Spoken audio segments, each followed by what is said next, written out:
प्यारे बच्चों, आज के इस वीडियो में हम बात करने वाले हैं वेस्टर्न घाट की, जिसे सह्याद्री पर्वतमाला भी कहते हैं और पश्चिमी घाट पर्वतमाला भी कहते हैं। ये वेस्टर्न घाट जो दक्कन का पठार है ना, उसकी पश्चिमी सीमा पर स्थित है। वेस्टर्न घाट पर्वत श्रेणी जो है ये कंटिन्यूस है।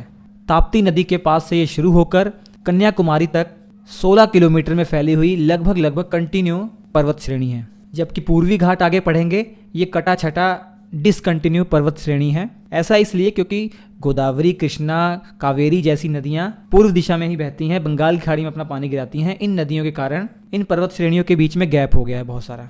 और वेस्टर्न घाट की जो ढलान है वो पश्चिम की तरफ बहुत ही तीव्र ढलान है, जबकि पूर्व की तरफ मंद ढलान है। वेस्टर्न घाट गुजरात में, महाराष्ट्र में, गोवा में, कर्नाटक में, केरल में, तमिलनाडु में फैली हुई है। हिमालय पर्वत श्रेणी के बाद दूसरी सबसे लंबी पर्वत श्रेणी वेस्टर्न घाट ही है। पश्चिम घाट की एवरेज हाइट लगभग 1200 मीटर के आसपास है। उत्तर से दक्षिण की ओर आएंगे तो इसके पर्वतों की ऊंचाई बढ़ती जाती है। इस वेस्टर्न घाट की जो सबसे ऊंची चोटी है उसका नाम है अन्नाईमुड़ी, जिसकी हाइट 2695 मीटर है। और दक्षिण भारत की सबसे ऊंची चोटी यही अन्नाईमुड़ी है। और ये अन्नाईमुड़ी जो चोटी है, अन्नाईमलाई जो पर्वत श्रेणी है उसका हिस्सा है। और अन्नाईमलाई पर्वत श्रेणी वेस्टर्न घाट का हिस्सा है, हम जानते हैं। वेस्टर्न घाट की पश्चिम में जो ढलान है वो तीव्र होने के कारण जो दक्षिण पश्चिम की तरफ से मानसून आता है वो इससे टकराता है और जमकर यहाँ पर बारिश होती है। लगभग 200 से 250 सेंटीमीटर इस तरह की यहाँ बारिश होती है, जबकि इसके पूर्व में बहुत कम बारिश होती है। यही कारण तो है, मुंबई और पुणे में अगर तुलना करेंगे, मुंबई में अधिक बारिश होती है पुणे की तुलना में। और एक इंटरेस्टिंग चीज़ ये है, आपको पता होगा कि जो पश्चिमी तट है यहाँ पर बंदरगाह अधिक है पूर्वी तट की अपेक्षा।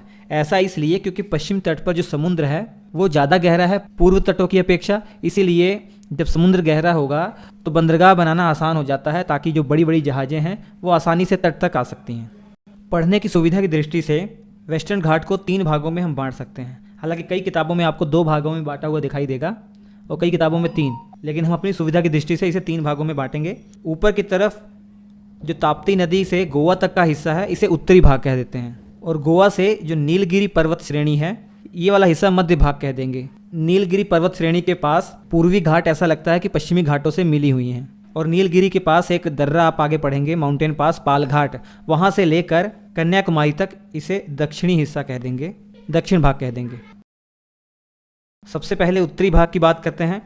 इसका ज़्यादातर हिस्सा जो दक्कन के लावा है उससे बना हुआ है। और यहाँ पर कुछ बहुत महत्वपूर्ण पर्वत श्रेणी हैं, जैसे अजंता पर्वत श्रेणी, ये इसी में पड़ती है, वेस्टर्न घाट का हिस्सा है।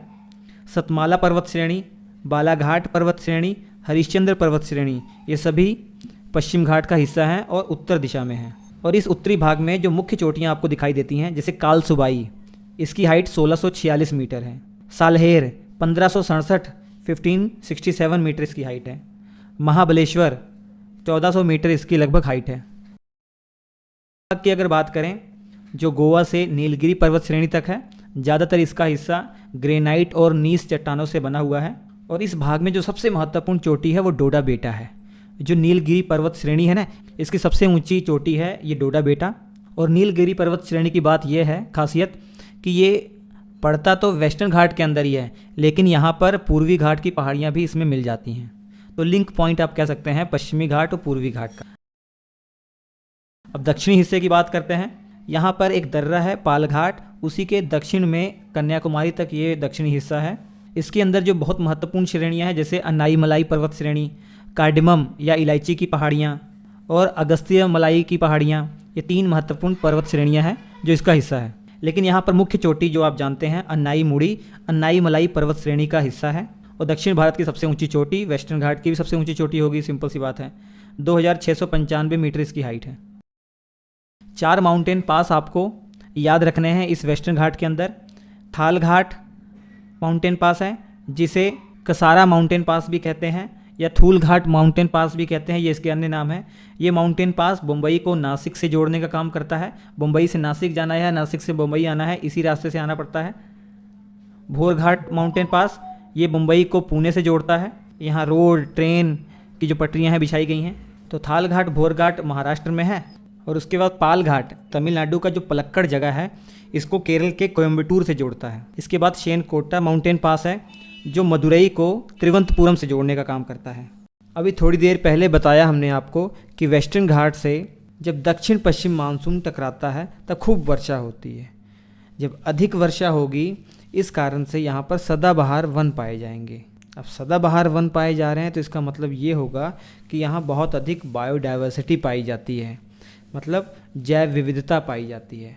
बायोडाइवर्सिटी का मतलब आपको समझ में आना चाहिए। बायो का मतलब लाइफ, डाइवर्सिटी का मतलब वैरायटी, मतलब बहुत अधिक प्रजाति के पेड़ पौधे जीव जंतु यहाँ पाए जाते हैं। नाम से स्पष्ट हो रहा है लाइफ और वैरायटी। जो लाइफ है वो कई वैरायटी में एग्जिस्ट करती है, मतलब कई प्रजाति के पेड़ पौधे और कई प्रजाति के जीव जंतु यहाँ पाए जाते हैं। इसलिए कह सकते हैं कि वेस्टर्न घाट एक बायोडाइवर्सिटी वाला रीजन है। बहुत अधिक बायोडाइवर्सिटी यहाँ पाई जाती है और यूनेस्को के द्वारा इस वेस्टर्न घाट को वर्ल्ड हेरिटेज साइट में भी घोषित किया गया है। और दिमाग में रखिएगा कि भारत सरकार ने यहाँ पर 2 बायोस्फीयर रिजर्व एरिया घोषित किए हैं। पहला है नीलगिरी बायोस्फीयर रिजर्व जो 1986 में घोषित किया गया था। ये भारत का पहला बायोस्फीयर रिजर्व एरिया है और 2012 में यूनेस्को ने इसको मान्यता दी है। और दूसरा अगस्त्या मलाई बायोस्फीयर रिजर्व एरिया, ये 2001 में भारत ने इसको घोषित किया था और 2016 में यूनेस्को ने इसको मान्यता दी है। बायोस्फीयर रिजर्व एरिया समझ रहे हैं क्या? भारत के अंदर टोटल 18 बायोस्फीयर रिजर्व एरिया हैं इस समय, जिसमें 12 को यूनेस्को ने मान्यता दी है। ये ऐसे एरिया हैं जहाँ पर बहुत अधिक बायोडाइवर्सिटी पाई जाती है। उनकी रक्षा, पर्यावरण की सुरक्षा के उद्देश्य से ये रिजर्व एरिया कर दिए जाते हैं। इन सब के अलावा एक बहुत इम्पॉर्टेंट चीज़ मैं आपको बताने वाला हूँ। पूरी दुनिया में 36 बायोडाइवर्सिटी हॉटस्पॉट घोषित किए गए हैं, जिनमें से एक वेस्टर्न घाट भी है। इन 36 बायोडाइवर्सिटी हॉटस्पॉट रीजन में हमारे भारत के अंदर 4 ऐसे रीजन हैं, इनमें एक वेस्टर्न घाट भी है। अब कोई भी जो बायोडाइवर्सिटी से भरपूर एरिया हॉटस्पॉट की कैटेगरी में कब घोषित किया जाता है, मतलब संवेदनशील की कैटेगरी में कब घोषित किया जाता है, उसके लिए 2 कंडीशन है। पहली कंडीशन है कि उस रीजन में कम से कम 1500 प्रजाति के संवहनीय पौधे पाए जाते हों। संवहनीय पौधे मतलब वस्कुलर प्लांट, मतलब ऐसे पेड़ पौधे जो ज़मीन से पानी, जो खनिज ऊपर ले आते हैं, अपनी पत्तियों को, अपने तनों को प्रोवाइड करते हैं। तो इस प्रकार की 1500 कम से कम प्रजाति के संवहनीय पौधे उस रीजन में पाए जाते हों जो कहीं भी और ना पाए जा रहे हों, केवल वहीं पाए जाने चाहिए। पहली कंडीशन ये है। दूसरी कंडीशन ये है कि उस रीजन में 70% से अधिक मूल पर्यावास नष्ट हो चुका हो और 30% मूल प्राकृतिक वनस्पतियां विलुप्त की कगार पर हो। पर्यावास का मतलब क्या हो गया कि प्राकृतिक आवास, जो जीव जंतु पेड़ पौधों के लिए प्राकृतिक आवास है, 70% नष्ट हो गया हो और 30% जो वहाँ की जो मूल प्राकृतिक वनस्पति हो, जो ऐसी वनस्पति जो वहीं केवल पाई जाती हो, वो विलुप्त की कगार पर हो।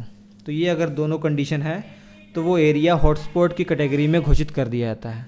ये मतलब आप दिमाग में रखिएगा, ये रीजन संकट की स्थिति में है कि इस रीजन को मानव से खतरा है। तो मैं उम्मीद कर रहा हूँ बायोडाइवर्सिटी हॉटस्पॉट और बायोडाइवर्सिटी क्या होती है और बायोस्फीयर रिजर्व क्या होता है, इसमें आपको कोई कन्फ्यूज़न नहीं होना चाहिए, क्योंकि कई बच्चों को इनमें डाउट रहता है। तो इसमें कोई डाउट नहीं होना चाहिए, सब अलग अलग चीज़ें